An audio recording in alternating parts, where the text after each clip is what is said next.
Now let's talk about part 2 of my Nexus Pixel series. So in part 2, Google continues to kind of pick up their stride with the Nexus 5. Having, kind of seen how the Nexus 4 didn't quite get the same appeal they was looking for. It was kind of picking back up, but it was more of one of the things where, all right, the Galaxy Nexus, it failed at being an LTE phone. You was trying to, pick the pieces back up. You got the Nexus 4 out there, but it was at a time where Galaxy Note was just dominating with the Note 2. Samsung wasn't, just starting to pick up and really take the reins at becoming the go-to smartphone manufacturer. At this time, it's like, all right, man, Google really needed to find some way to get back in this thing. And who they turned to? Well, they turned right back to LG. And you know what? That ended up being a good thing overall. Now, when they first came out, they did have some quality control issues with their speaker. But once they got this thing fixed, I have to say the LG Nexus 5 was a pretty good phone. Overall, the size was just, I would say, almost right where it needed to be. It wasn't too big, wasn't too small, it was light. Yeah, it was kind of plasticky, and some people may have felt, well, okay, I would like to see it be more premium building or have a more premium feel to it. But yeah, I had a blast with the Nexus 5, and in a way, I wanted to see a refreshed version of the Nexus 5, but done right. More, if I could see the Nexus 5 done where it's all glass and, have the specs that are up to date with modern specs now, similar to what we have with the OnePlus, I think I can really, or OnePlus 7 Pro, I could really jump on board that. But yeah, that really led us down to the next phone, the Nexus 6. Google finally decided to say, okay, they heard the complaints of people. People want a more premium Nexus. They want a larger Nexus. You're seeing the Note series out there, dominating. People want larger phones. They saying, Google, it's time for you to give us a larger phone. And, oh, by the way, we would like to be able to buy this phone at our carrier store. So they gave people everything they wanted. So you would think the phone that everyone has finally asked for with all the wishes they would want, this should be the best and most dominating phone ever, right? Well, it kind of had a little issues. First of all, when they gave it to the stores to sell, they didn't quite have the same, standard like Apple does with their phones. When Apple give a carrier or allow a carrier to sell their phones, they pretty much tell them, do not touch our phone. You're not going to put your branding on it. You're not going to put your apps on it. You're going to sell this phone as is. Either that, or we'll take our phone somewhere else. And when it comes to to the carriers, yeah, they are willing to go or follow what Apple suggests. And they're not going to, quote, anger Apple to the point where they're going to say, nah, we're going to let you go somewhere else, because they know how popular their brand is. Android or Google, when it comes to the Nexus products, they have been willing to cave to the manufacturers, to the carriers. And yeah, and that was the case with the Nexus 6. We did see a little branding on there, especially with AT&T putting their little stamp on it.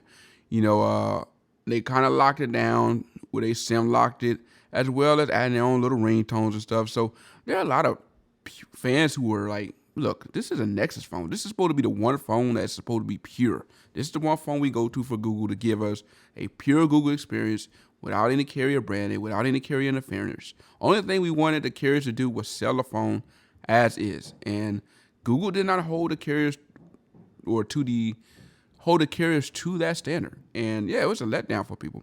You also had some people complain about the size being just a little bit too big. Shamu, it actually lived up to that, just being a little bit too wide for some people. But overall, for me, if you would ask me, did the Nexus 6 live up to the hype?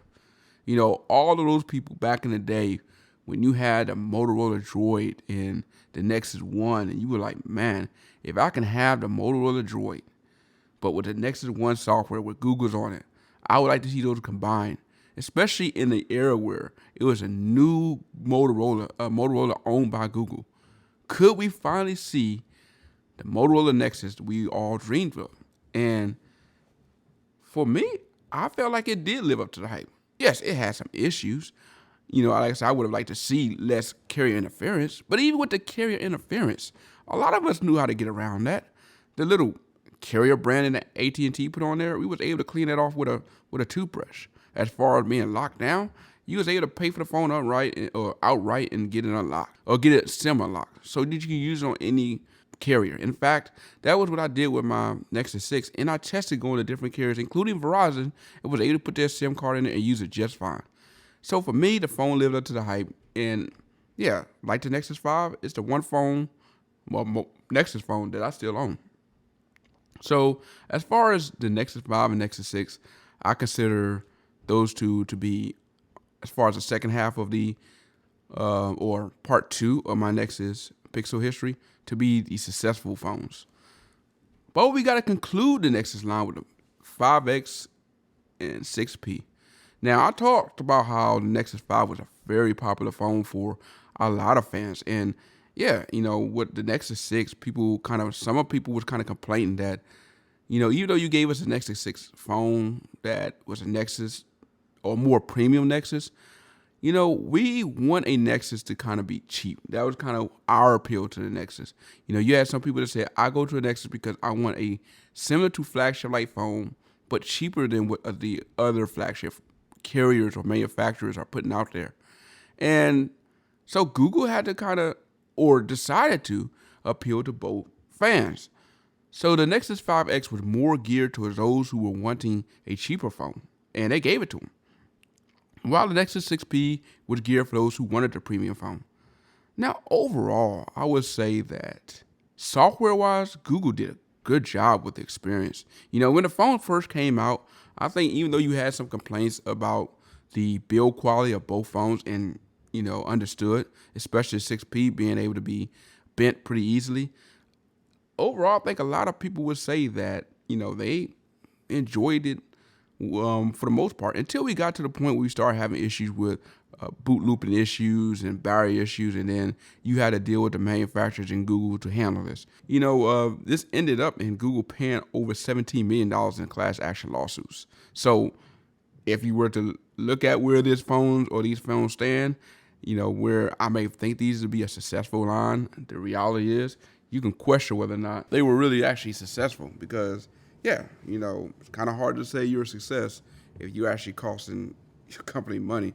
And for me personally, even though I do regard the Pixel 6P to be what I think is a really good device, I actually had a problem with having to go through Google when I had to repair mine, because yeah, I actually did have some issues with the phone having the same barrier issue that people complain about. And I did go through Google to repair it. And, well, not Google, but I went to Google and went through Google's tech support. At the end of the day, they ended up sending me to Huawei to get a repair. And I've actually said that, man, if Google, or I would never want to ever deal with Huawei ever again. As far as the support they provided and just overall, I didn't care too much for it. And, the phone I got back, I didn't feel like it really solved the problem. So, yeah, at the end of the day, when I look at the Pixel line of products, especially, I say part 2 or the last half of the Pixels, overall, I give Google credit for this. They really did improve the software. I can see where they were going with the hardware, trying to match the hardware and the software to give a combined experience that was better than, I would say, some of the premium phones out there. And in fact, I speak on a number of occasions about how I willingly gave up my Note 5, which had the better hardware, because I didn't care too much for the software experience on it. And I traded in, or not really traded in, I gave it to someone and bought a Nexus 6P. And I ended up holding this Nexus 6P for 2 years. Probably the longest I ever held a phone, in the modern smartphone era. Because of the simple fact that software-wise, it was a smooth experience. It did what it's supposed to do. And despite it going down with the class action lawsuits, yeah, it did its job. And I think the Nexus 6P out of all the phones was a phone that actually did a good job as far as being able to go the distance, at least for me, But yeah, that's kind of where we are at with the Nexus Pixel history as we conclude the Nexus part of the series, and we will continue on next week talking about what a Pixel line of phones. I'm out.